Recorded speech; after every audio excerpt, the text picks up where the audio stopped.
అందరికీ నమస్కారం. ముందుగా కాశ్మీర్ లోయలోని పెహల్గాం టూరిస్టులపై మానవత్వం లేకుండా మత ప్రాతిపదికన బట్టలు విప్పి మరి దారుణంగా 28 మందిని మృత్యువాత పెట్టిన సంఘటన భారతీయులు ఎన్నటికీ మర్చిపోలేరు. అత్యంత దారుణమైన సంఘటన. తప్పకుండా ప్రధానమంత్రి గారి సారథ్యంలో రిటాలియేషన్ అంటే ప్రజల సంరక్షణ దేశ బాధ్యత కాబట్టి తప్పకుండా రిటాలియేషన్ అనేది ఉండాలి. ప్రజలందరూ కోరుకునేది కూడా అదే. వారికి చనిపోయిన వారందరికీ ఉగ్రవాదుల తీవ్ర దాడిలో అసూలు బాసిన వారందరికీ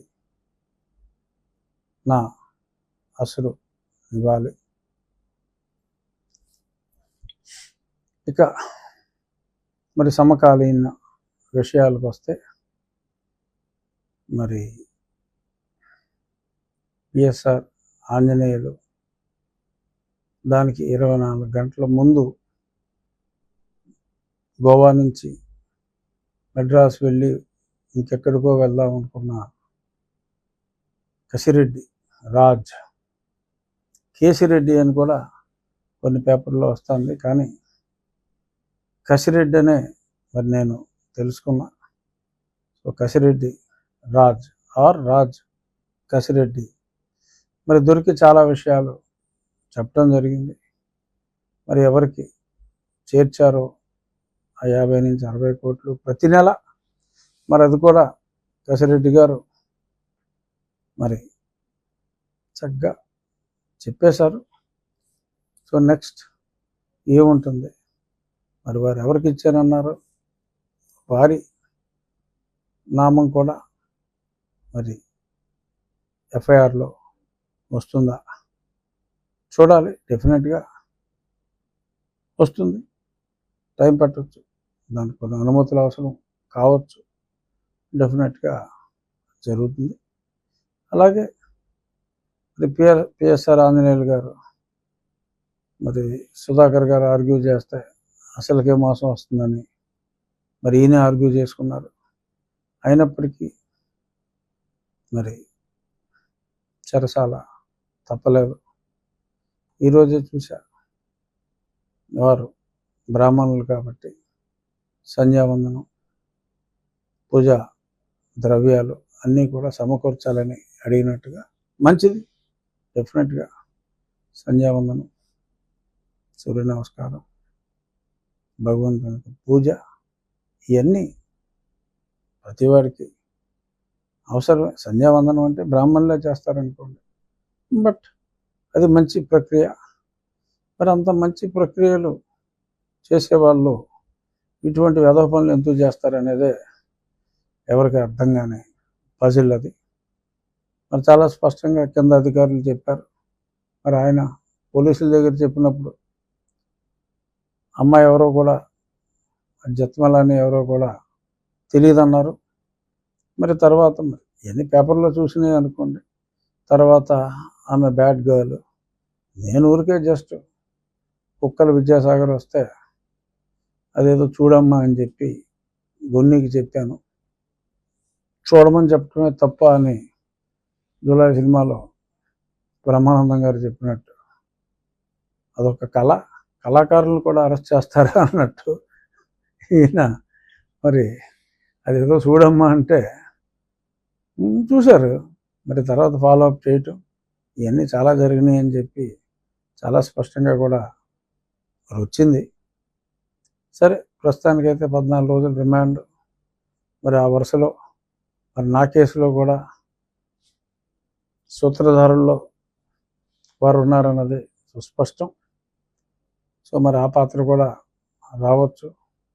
ఇంకా మరి ఏపీపీఎస్సీ అని ఇంకే కొన్ని వ్యవహారాల్లో ఆయన ఉన్నట్టుగా నిత్య సంధ్యావధాని మరి వారు ఉన్నట్టుగా కూడా అదే పేపర్లో రిపోర్ట్స్ వస్తున్నాయి. చూద్దాం.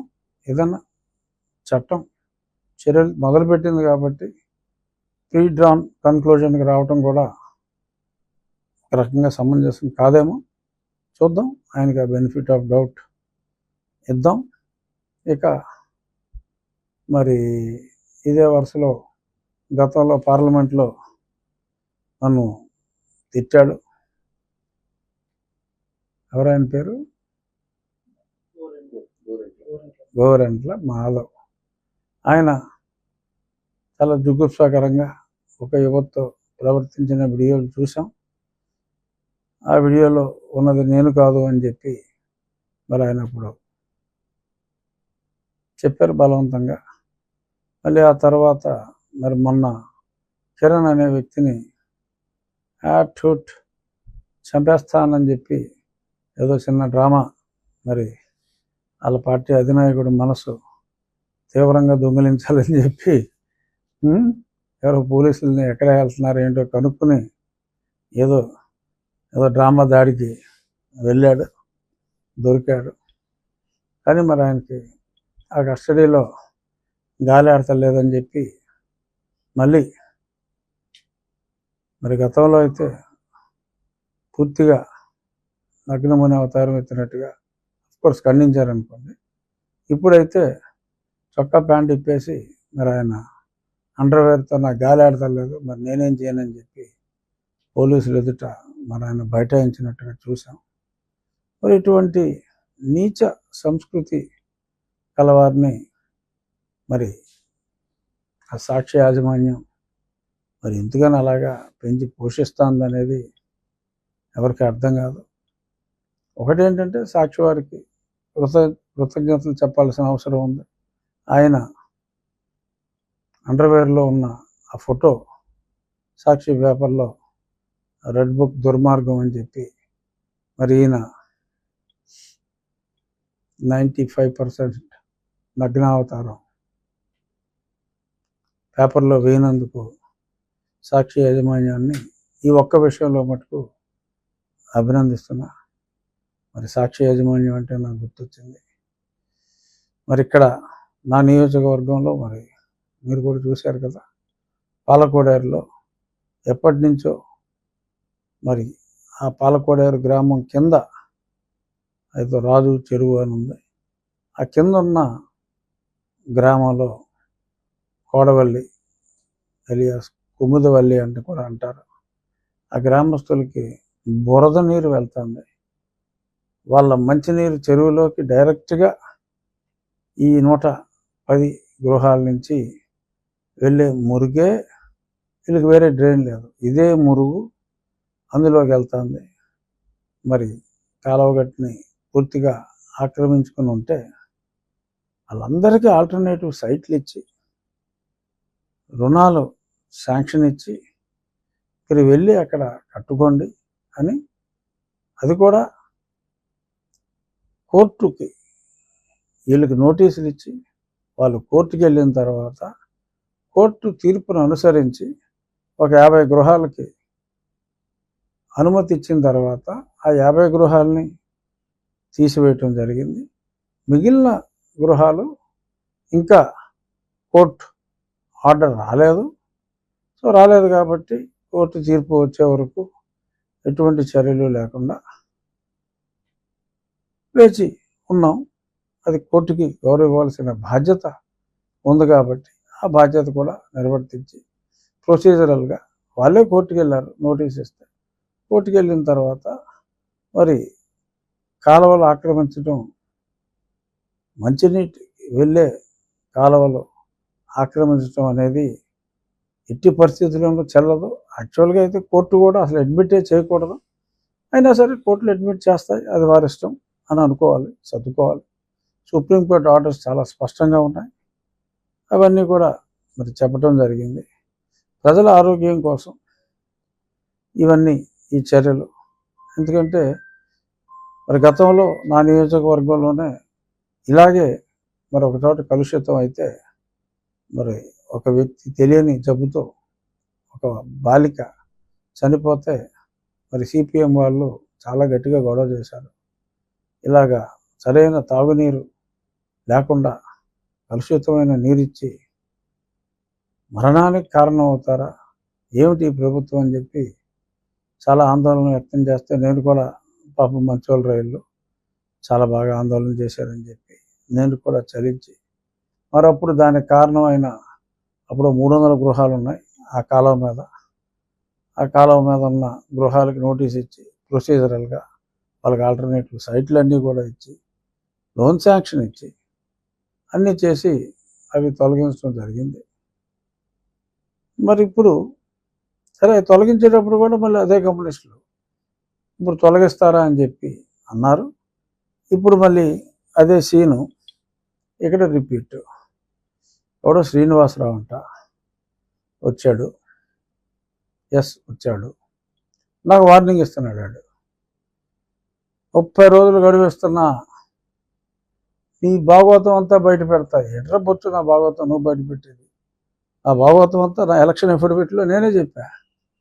అలా పెట్టాడు case. You have to face it. Election ఎఫిడవిట్లోనే ఉంది. శ్రీనివాసరావు నువ్వేంట్రా మళ్ళీ చెప్పింది ఏంటి? పైగా వార్నింగా? ఏం చేశాను నేను? మీరు మీ పార్టీ అంటే మాకు గౌరవం ఉంది, విలువలు కాపాడే పార్టీ, ఎంతో కొంత ప్రజలకి మరి ప్రజా అవసరాలు గుర్తించే పార్టీ అని మాకు మర్యాద ఉంది. ఆ మర్యాద పోగొట్టుకోవద్దు. ఒక వ్యక్తి మీద అచ్చేస్తా ఇచ్చేస్తా అని నువ్వు శ్రీనివాసరావు మాట్లాడితే మేము ఖాళీ కూర్చుంటామా? మాట్లాడు, ఏం మాట్లాడతావో మాట్లాడు. అంచేత ఎదవ సొల్లు ఆపి నన్ను అడిగితే నేను చెప్పుండేవాడిని. శ్రీనివాసరావు నీకు అడిగితే చెప్పుండేవాడిని క్లియర్గా జరిగింది ఏంటి, కోర్టు ఆర్డర్ చూపెట్టేవాడిని. కోర్టు ఆర్డర్ ఇచ్చిన తర్వాత మరి మిగిలినవి ఎందుకు తీసేయలేదు? మరి నేను అంత అహంకారం అయితే, నేను అంత దుర్మార్గుని అయితే మిగిలినవి కూడా తీసేవాడిని కదా. నాకేంటి సరదా దొరదా? అక్కడ వాళ్ళని తీసేస్తే నాకేమైనా కలిసి వస్తుందా? ప్రజల కోసం, ప్రజల ఆరోగ్యం కోసం ఇది కరెక్ట్ కాదు. సుప్రీంకోర్టు గైడ్లైన్స్ ఉన్నాయి. మీకు ఆల్టర్నేటివ్ స్థలాలు ఇస్తున్నారు, 3 లక్షల గ్రాంట్ ఇస్తున్నారు, పైన కావాలంటే కొంత లోన్ కూడా వస్తుంది అని చెప్పి అన్ని ప్రికాషన్స్ తీసుకుని చేస్తే ఆడవాడు ఉల్ఫాగాడు ఒకడు ఉన్నాడు, ఆర్టీఐ యాక్టివిస్ట్ అని బ్లాక్మెయిల్ చేసి అందరి దగ్గర డబ్బులు దొబ్బుతూ ఉంటాడు. రవికుమార్ అని ఈస్ ఏ పక్కా blackmailer. Many complaints were given. ఇలా అడిగి ఎవరైనా బిల్డింగ్లు కట్టినా వాళ్ళని బ్లాక్మెయిల్ చేసి ఉత్తరాలు రాసి ఈజ్ అన్ ఎక్స్టార్షనిస్ట్.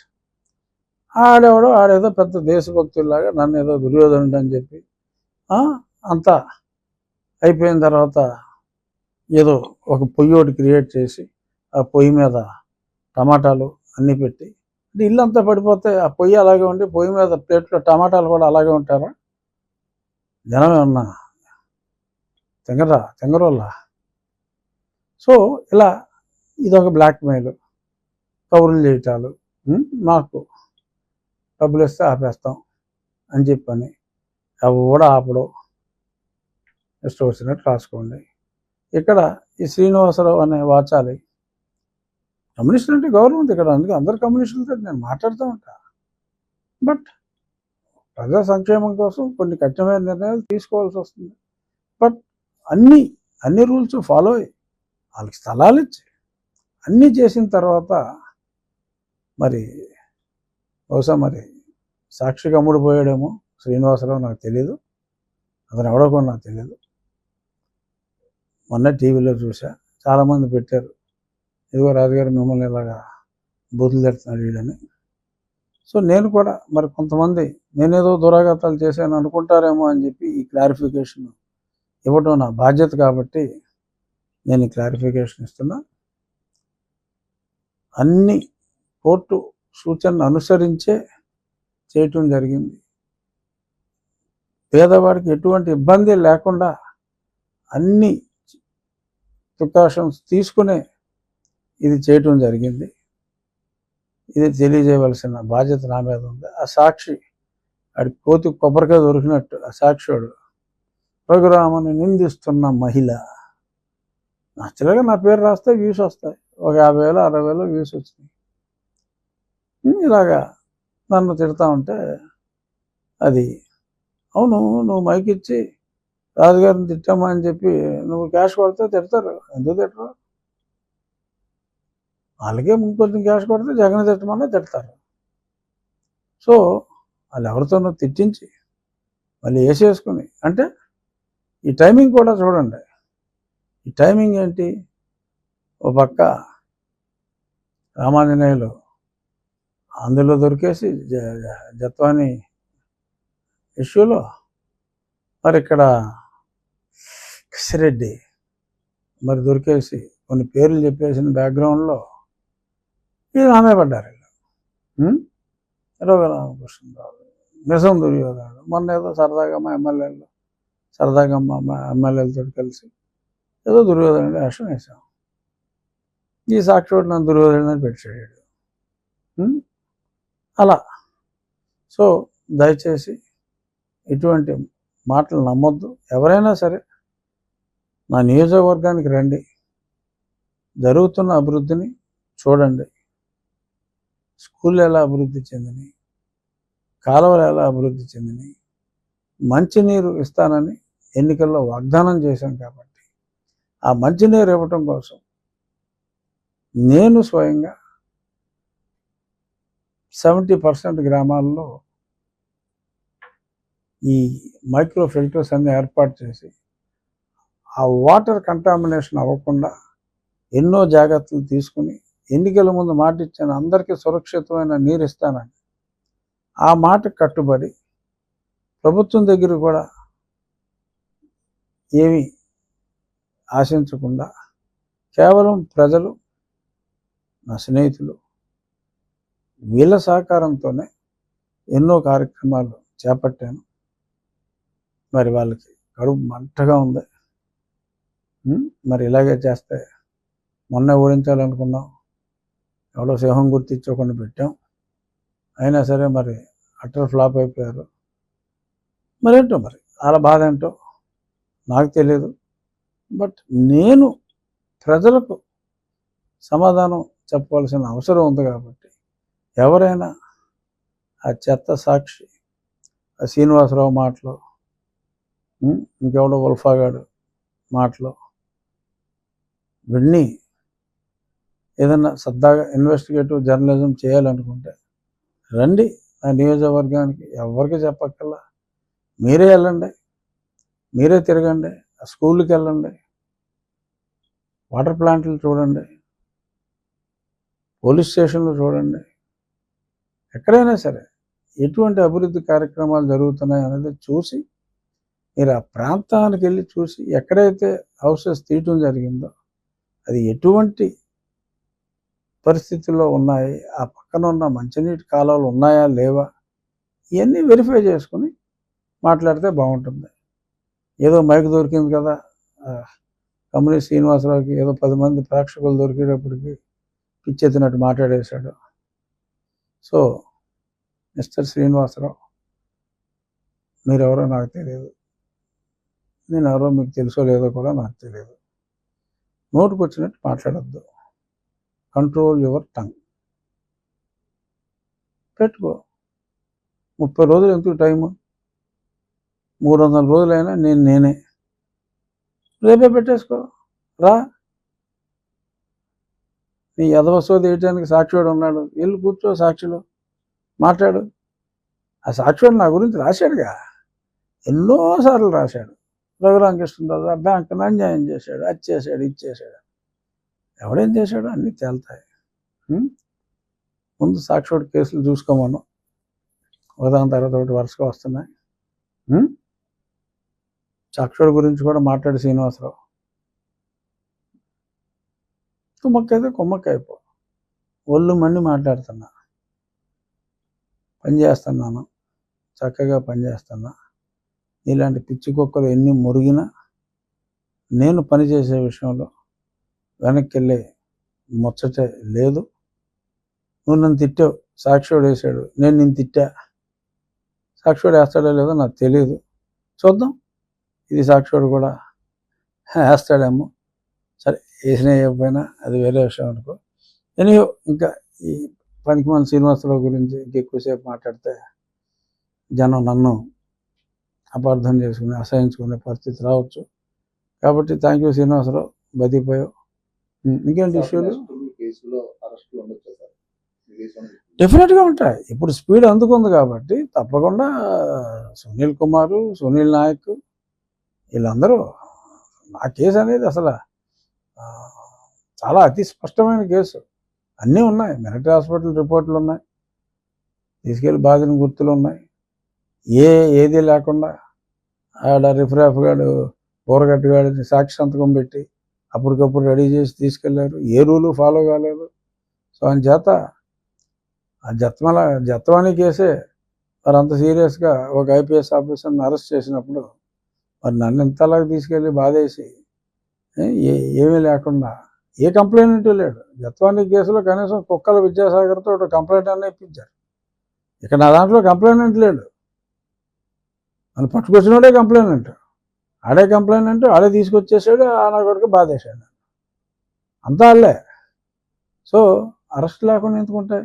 అసలు నీకు అనుమానం ఎందుకు వచ్చింది అంటే ఎన్నాళ్ళు జరగలేదు కాబట్టి నీకు అనుమానం రావడం సహజం. ఇప్పుడు డెఫినెట్గా స్పీడ్ అవుతుంది, తప్పకుండా స్పీడ్ అవుతుంది. ఏదో కడుపు మంటలు, ఏదో పొరపాటున ఏదో ఫ్లోలో ఏదో మాట వచ్చినట్టుంది. ప్రేక్షకులు దయచేసి నన్ను క్షమించండి. ఒక్కొక్కసారి మరి అలాగా ఆవేశం కట్టలు దించుకున్నప్పుడు అయినా నోరు జారకూడదు. But I'm sorry. ఇంకేంటి ప్రశ్నలు? ఉండి నియోజకవర్గం అభివృద్ధి గురించి అది కూడా మొన్న చెప్పేశాం కదా. మొత్తం మాకు అగ్రికల్చర్గా కూడా మరి ఆక్వాకల్చర్ కూడా బాగుంది. వస్తున్నారు జనం, తక్కువ మోటార్లు ఇప్పేసి రాత్రులు పట్టుకుపోతున్నారు. అదో పెద్ద క్రైమ్. బ్యాటరీలు ఎట్టుకుపోతున్నారు దొంగలు, రకరకాల వింత దొంగలు తయారయ్యారు. నిన్న చెరువు మీద ఆయిల్ కాదు, నిన్న ఒకడు వాటర్ ట్యాంకర్ వేసుకొచ్చి రైలు పట్టేసి పడిపోయాడు. అది ఎక్కడో ఒక సీసీ కెమెరాలో దొరికింది. ఇప్పుడు ఏంటంటే రేపు ఒక నెల 15 రోజుల తర్వాత ఉండ్లో ఎవడన్నా కాలు పెట్టాడా దొంగోడు చచ్చాడే, అవుట్. అడిక్ ఒక అంగుళం కూడా ప్రతి 100 అడుగులకి ఒక సీసీ కెమెరా ఉంటుంది. ఊర్లోనే కాదు, పొలాల దగ్గర నుంచి వచ్చే దారులన్నీ కూడా సీసీ కెమెరాలతో ఉంటుంది. క్రైమ్ రహిత నియోజకవర్గంగా ఉండి నియోజకవర్గం ఉంటుంది. స్కూళ్ళు అంటారా, కంప్యూటర్ ల్యాబ్స్ పెడుతున్నాం, సైన్స్ ల్యాబ్స్ పెడుతున్నాం. ప్రభుత్వ పాఠశాలలు అన్నింటిలో ఆట స్థలాలు అభివృద్ధి చేసాం. రూములన్నీ కూడా కావాల్సిన మేరకు చేసాం. ఇంకా నాకు బల్లలు వద్దురా బాబోయ్ అనేదాకా నెక్స్ట్ ఇయర్ పెరుగుతాయి అడ్మిషన్లు అనే ఒక పాజిటివ్ దృక్పథంతో ఇంకా కావాల్సిన వాటికన్నా ఎక్స్ట్రా హై క్వాలిటీ బల్లలు కూడా అరేంజ్ చేయడం జరిగింది. స్కూల్లే కాదు, మంచినీరే కాదు, తాగునీరు, సాగునీరు, అన్ని యాంగిల్స్లో కూడా ఇది చేయలేదు అని అనిపించుకోకుండా అన్నీ కూడా ప్రజల సహకారంతో, ఐఎమ్ అండర్లైనింగ్, ప్రజల సంపూర్ణ సహకారంతో, ప్రభుత్వ సహకారంతో, ప్రజల ఆర్థిక సహకారంతో, ప్రభుత్వ సహకారంతో. ఎందుకంటే ఏదైనా గవర్నమెంట్ సపోర్ట్ లేకపోతే ఏ మంచి పని ఎవరు చేయలేరు. సో ఆర్థికంగా కొంచెం ఇబ్బందిగా ఉంది కాబట్టి ప్రజలే ముందుకొచ్చి అన్ని విధాలుగా అన్ని రంగాల్లో రేపు 1వ తారీఖు ఒక ఎంఎస్ఎంఈ సెంటర్ కూడా 10 ఎకరాల్లో ఉండి నియోజకవర్గంలో ఏర్పాటు చేయడం జరుగుతుంది. అలాగే ఒక ఐటీ పార్క్ కూడా ఎవరైనా ఎంటర్ప్రెన్యూర్స్ని ఐడెంటిఫై చేస్తున్నాం. ఐటీ పార్క్ కూడా నిర్మించి ప్లగ్ అండ్ ప్లే మోడల్లో కనీసం ఒక 500 ఐటీ ఉద్యోగాలు రాబోయే సంవత్సరంలో క్రియేట్ చేసే విధంగా కూడా దానికి కూడా ప్రణాళిక చేయటం జరుగుతుంది. డెఫినెట్గా రాష్ట్రంలో అభివృద్ధికి చిరునామా అంటే సరే కుప్పం, మంగళగిరి, పిఠాపురం వాటితో పోల్చుకోలేము. ఎందుకంటే వారికి ప్రభుత్వ నిధులు కూడా ఉంటాయి. అండ్ ఆ 3 తీసి పక్కన పెడితే డెఫినెట్గా 4వ స్థానంలో నేను ఉండాలి అభివృద్ధిలో అనేది నా కోరిక. సరే 4లో ఉంటానా 40లో ఉంటానా అనేది చూసిన తర్వాత ప్రజలు చెప్తారు. ఊరికనే నాకు నేను ఎక్కువ మాట్లాడేయడం కూడా కరెక్ట్ కాదు. నా శక్తి వంచన లేకుండా ఎంతమంది శ్రీనివాసరావులు లేకపోతే ఎక్స్టార్షన్ అవడాడు రవిగాడు ఇలాంటి బేవర్స్ గాళ్ళు ఎంతమంది ఎన్ని రకాలుగా బ్లాక్మెయిల్ రాజకీయాలు చేసినా కూడా నేను అనుకున్నది, నేను ఏదైతే ప్రజలకు మాట ఇచ్చానో అది చేసి తీరుతాను అని చెప్పి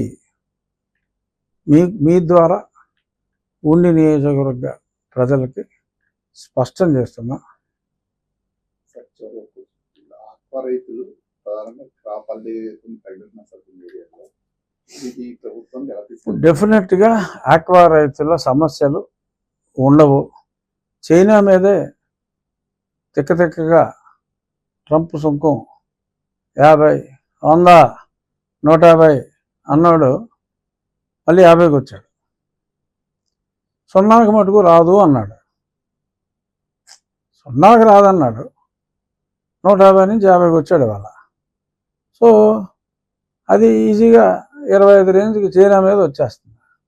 సో చైనా మీద 25కి వస్తే మనకి బాగా వస్తాయి. ఇప్పుడు వేసిన 10 ఉండొచ్చు, అంతకన్నా అయితే ఉండదు డెఫినెట్గా.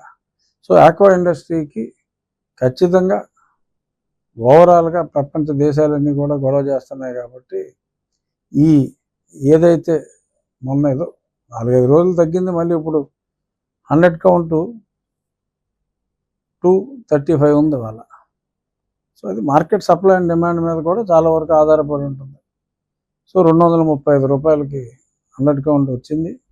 డెఫినెట్గా ఈ ఫీడ్ ఏదో కొంత ప్రైసింగ్ తగ్గించారు, ఇంకొంత తగ్గించమని చెప్పి కూడా వాళ్ళతో మాట్లాడుతున్నాం. అలాగే రైతులు కూడా చాలా తప్పులు చేస్తున్నారు. రైతులు యాంటీబయాటిక్ వాడుతున్నారు, వాడటానికి వీల్లేదు. సో దాని గురించి ఏమవుతుంది, ఎవడో ఒక 10 మంది తప్పు చేస్తే ఈ ఎక్స్పోర్టర్స్కి ప్రతి కంటైనరు యాంటీబయాటిక్ టెస్ట్ చేసి బిల్ ఈడి మీద వేస్తున్నాడు.